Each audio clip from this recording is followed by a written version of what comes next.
Hey everyone, it's Paige. Welcome back to my channel. How have you guys been?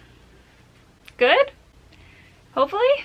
I hope you're good. Hope you've been doing good. It's been 3 months, so, you know, I thought, why don't we catch up and talk about the books that I've been reading? And then I thought, you know, at the end of the video, let's talk about why it's been 3 months since I last, uploaded. Being that it has been so long since I have updated you guys, I am going to be quickly reviewing 9 whole books today.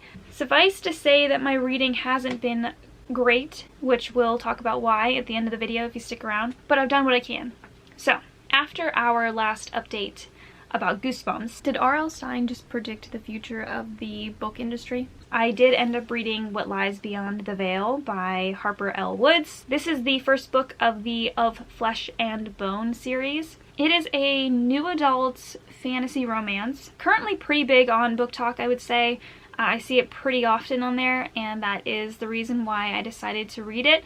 I buddy read this with my friend Becky. It's set in a world where the Fae realm essentially has been walled off magically from the human realm. Humans aren't exactly like flourishing behind it, and so the protagonist we have is actually one of those people who are kind of suffering. She's in the lower class and she is a servant, and she is, you know, trying to get by each and every day until the wall is dropped. From this I expected something probably reminiscent of ACOTAR, and in some ways it is, in some ways it really isn't. I would say I got through this pretty fast, but it wasn't something that I felt the need to continue on with. I did try to read the sequel, but I just found the pacing kind of weird. To me it felt kind of insta-lovey, and they're just sort of like flat characters, which kind of bothered me. I don't know, I think I'd give this book like a 2, so try it at your own risk. Next up is Demon in the Wood by Leigh Bardugo. This is a prequel short novella from the Grishaverse series. It follows the Darkling as a child. Troy and I listened to this on audiobook and really enjoyed it because, I mean, it's voiced by Ben Barnes, so what's not to enjoy, really? He's a great narrator, and the story is just good. If you like the Grishaverse and you like that there is that sort of depth, especially that hidden depth to the Darkling's character, then I really see no reason not to read this. And I know that this is actually a graphic novel, so if you would prefer to actually read it and see the illustrations, then I'm sure they're great as well. I've seen different images. I think the best part was seeing the Darkling's mother and sort of unpacking the way that they traveled around as mother and son duo, and also, you know, with that, unpacking his trauma. We love to do that. I love to do that, and this little novella does it pretty well. Okay, so when we hit December, I had realized that I was very behind on my reading goal. Spoiler alert, I did not actually meet my reading goal, but I was only like 2 off, so it is what it is. But I did try to read a lot in December, and I did manage to read a decent amount. And the first book that I picked up was One Day in December by Josie Silver. This is a contemporary romance. It's kind of marketed as a holiday Christmas sort of themed romance, but the reality is that the book does take place year-round over the course of many years, actually. So it's actually more like Love, Rosie, the film from 2014. I had no idea that this would resemble Love, Rosie, and I was pretty devastated to realize it did, because Love, Rosie was very heartbreaking to me. And I didn't really want to reach for something that was heartbreaking. I just wanted something fluffy and nice and like holiday-ish. But that is not what this book is like, and I'm just going to say that here now. It's kind of a star-crossed lovers deal. You have Lori and Jack, who kind of meet unexpectedly, and their lives become sort of entangled, but they never quite are able to be together romantically, and a lot of people are involved, and a lot of people get hurt in the process, and I mean, it spans years. This is like the slow burn of the slowest burn. Now granted, I did really like it. I think that the ending was way too rushed. That was my only criticism of the book, but the rest of it was I think, very thoughtful, very emotional. So pick it up whenever you feel like getting your feelings hurt. Next up on my journey to meet my goal, I ended up reading Love on the Brain by Hazelwood. This was very highly recommended by a couple people. I mean, I was a really big fan of the love hypothesis. I realized that, you know, that's controversial, I guess. Like, some people really liked it, some people really hated it. I really, really liked it, and so I knew that I was probably gonna like Love on the Brain. Well, I did. I really, really did. It was probably like a 5-star for me. Love on the Brain is another contemporary romance. Love on the Brain has that like fluffy, smutty kind of feeling, whereas, as I said, One Day in December was much more of a fiction novel with lots of life commentary with a side of romance and star-crossed lovers. This kind of reminded me of You've Got Mail. We've got another woman in STEM as the protagonist here. Her name is Bee. She ends up at NASA for this big project, and she is paired with this rival she has in the industry whose name is Levi, and they kind of, over the course of the book, have to work together to accomplish this huge project. And I mean, you know how it is. I mean, it's kind of enemies to lovers, right? So like, it's good. I really, really enjoyed it. If you just want something that's gonna make you feel good, then Hazelwood's the way to go, whether it's the love hypothesis or Love on the Brain. On that note, after I finished Love on the Brain, I did read one of her STEMinist novellas. So I read Under One Roof. Again, we have another protagonist, a woman in STEM. She inherits this nice kind of mansion or manor from one of her old professors before she dies.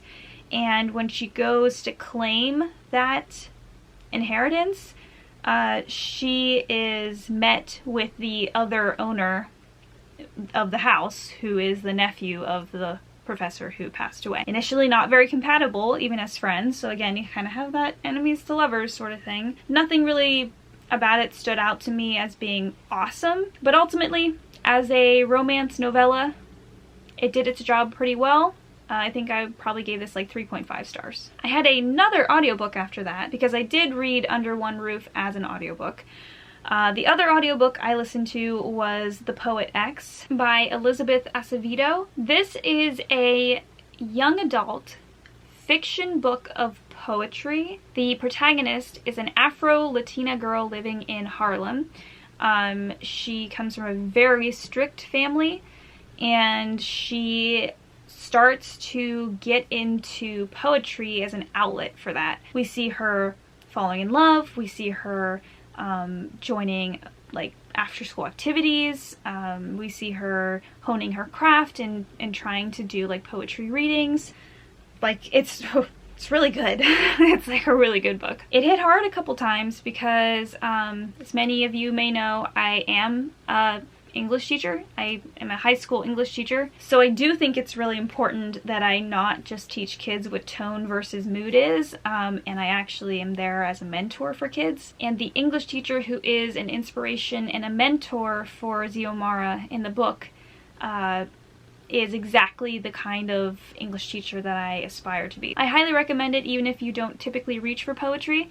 I've not read a book of poetry in a long time, so I think you'll like it. Moving right along, the next book that I finished was a book that I had been working on for months, and I finally finished it in December. That is Every Heart a Doorway by Seanan McGuire. This is a contemporary, kind of young adult portal fantasy. It's the first book in the Wayward Children series. It's very much like Miss Peregrine's Home for Children, but more geared towards young adults and even adults, because the themes, I would say, and some things mentioned in the book are quite mature. In the world of Wayward Children, there are certain portals that open up for certain people. So our protagonist Nancy is one such child who has stumbled across a portal, and she lived inside that realm for quite a decent amount of time, until one day she returned to the real world. She is one of the many children who are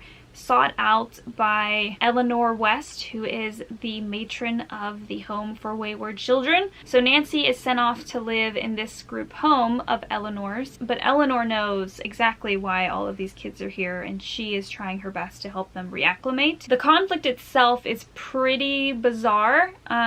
There's a lot of murder involved, weirdly enough. So it is, in that way, sort of like a murder mystery with a very cool cast of characters that are trying to solve it and who are also in turn suspects. It was pretty fun. I will say that this year has been the hardest year for me in reading fantasy. I don't know what's been going on or why I'm struggling with that, but T's and P's, I guess. Next up, super randomly, I got in such a mood for westerns.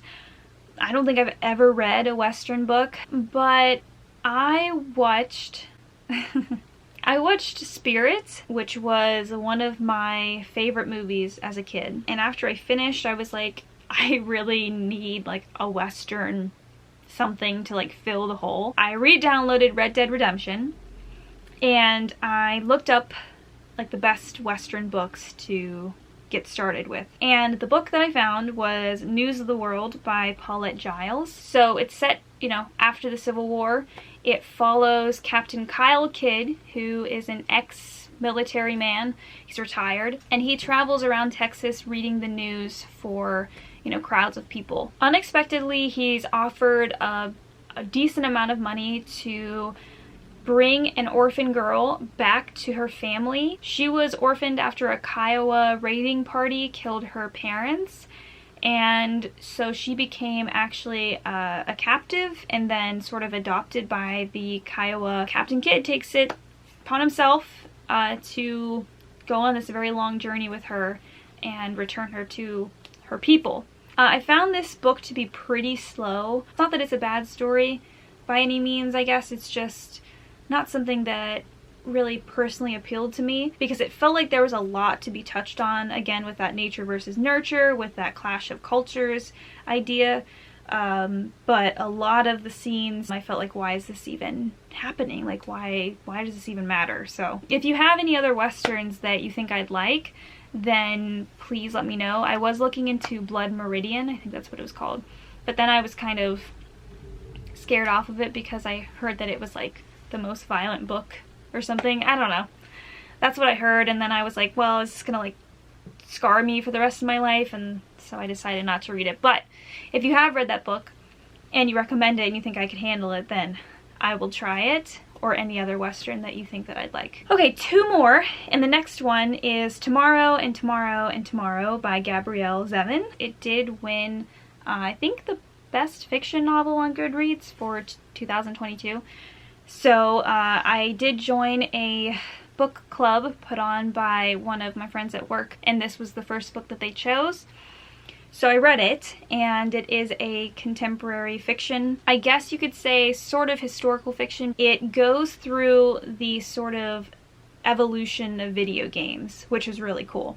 I had no idea what this book was about. I didn't read the synopsis beforehand, and I was very pleasantly surprised to realize it was so heavily about the video game industry and its roots, especially in America. You know, as you're reading, you see a ton of references to like Metal Gear Solid or the Oregon Trail or to Mario or to Donkey Kong, because it tells the story of how these two childhood friends become partners in video game design. Obviously, even though the book does talk a lot about video games, the actual core of it is about a lot more than video games. I would definitely say that morality and discussions of right versus wrong are really big. I would say that romantic love versus platonic love is really big. This book did make me ugly cry. Like, I was really upset a couple times. All of those things add up to make a very realistic, I feel like, portrayal of friendship and love over the course of our lives. I do recommend. I would say that this is 4.5 stars. There were a couple parts, especially in the later chapters, that I was kind of confused about, but overall very good, and I think it's worth a place on your bookshelf. Okay, last but not least, I guess, is The Worst Best Man by Lucy Score.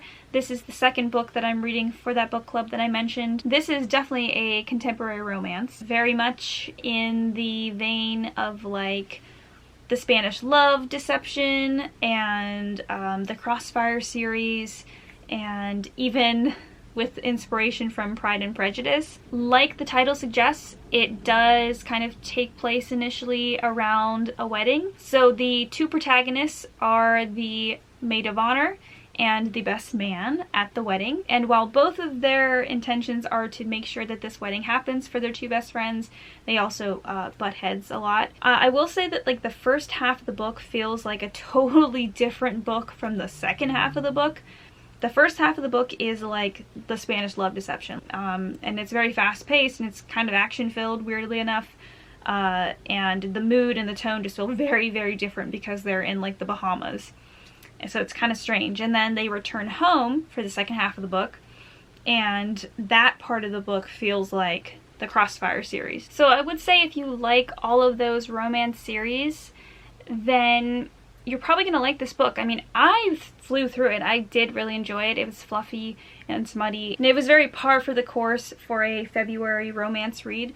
It was, for the most part, pretty uncomplicated. I did have a bit of a problem with the way that women were often portrayed in this book. It was a little bit too much girl hate in the first half of the book. It was like a lot. I think that could have been turned down a few notches, and we could have maybe turned up the you know, girls for girls sort of tone. I think if I were to give this a rating based off of the, you know, obviously the intention of the book, I would say 3.5, 4. It was good. Yeah, I liked it. Okay, so now that I've officially lost my voice and we are at the end of this video, why don't we move on to talk about some life update kind of stuff. It has been 3 months since I uploaded a video, but it's a little bit different this year, you know. I have 3 classes that I'm at least partially responsible for. I do co-teach with some of the best people in my life. And then for the third one, it's my own class. It's for the first time in my life, it's just me as the teacher teaching, and it's British literature. It's for seniors, and I have some really great students this year. But with that comes more responsibility. So my work days are pretty full, and when I get home, I'm working on other work. When I'm not working on those 2 work things, I am now wedding planning. Yeah, so Troy and I are getting married this year. I wanted to make this announcement in a different way, but then before I knew it, we were wedding planning. We were in the thick of wedding planning, and I wasn't even able to record. So that has been a lot. I do not have a lot of free time anymore. I hope that after this summer, I'll be more free to get back into filming, but in the meantime I'm trying to maybe experiment with streaming. I do have a Twitch.tv account that I have streamed on a couple times now, but as many of you probably already know, it's easier for me to stream than it is for me to film and then edit. So that's what I've been trying to do. I've also considered possibly doing some reading updates on Twitch, or streaming some reading updates, whether that's on Twitch or YouTube. I hope that you have been thriving in these 3 months that we haven't talked, and I hope that you understand why I have not been posting, and I appreciate that you are here right now watching me ramble on. So I hope that you have a great week, and I hope we see each other again soon. If you don't already, please follow me on Instagram, Twitter, and Goodreads. I do still update Goodreads, so if you are following me on there, you know that I have been reading and when I have finished books, so it's a good thing. You can also join my Discord channel that is maintained by the miraculous Rocket Reads. Don't forget to like, comment, and subscribe, and I will see you back here very, very soon. Bye!